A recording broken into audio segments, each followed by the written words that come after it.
Professor Nageswararao గారు సంవత్సరాలుగా అధికారంలో ఉన్న వారినైనా ప్రతిపక్షంలో ఉన్న వారినైనా ప్రశ్నించారు. ప్రజల పక్షాన నిలబడ్డారు. కానీ ఆయన మాట్లాడిన మొత్తం విషయాన్ని పక్కన పెట్టి అందులో ఒక లైన్ మాత్రమే పెట్టుకుని సోషల్ మీడియాలో ట్రోలింగ్, కేసులు, బెదిరింపులు. ఏంటిది?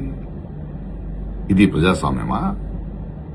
లేక మా నాయకుడిని ప్రశ్నిస్తే నాశనం చేస్తాను అనే రాజకీయ గుండాయిజమా? మీకు నిజంగా ఒక్క మాట తప్పనిపిస్తే దానికి ఆధారాలు అడగండి, రాజకీయంగా కౌంటర్ ఇవ్వండి. కానీ వ్యక్తిత్వం హత్య చేయడం, సోషల్ మీడియాలో అవమానించడం, కేసులతో భయపెట్టడం, ఇదేనా మీరు చెప్పే కొత్త రాజకీయ సంస్కృతి?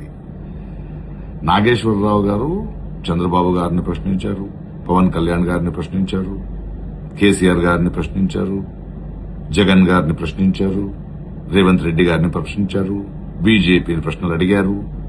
అప్పుడు ఆయన నిజాయితీ మీకు గుర్తుకు రాలేదా? ఇప్పుడు ఒక మాట మీకు నచ్చలేదని ఆయన మీద యుద్ధం ప్రకటించడం ద్వంద్వ వైఖరి కాదా?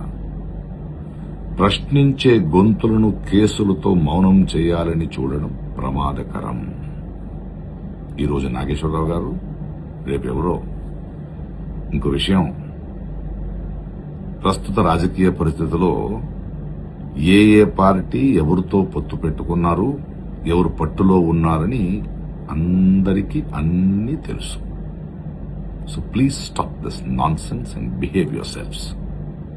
నాగేశ్వరరావు గారు, మీ అండగా మేమున్నాం. Keep up the good work.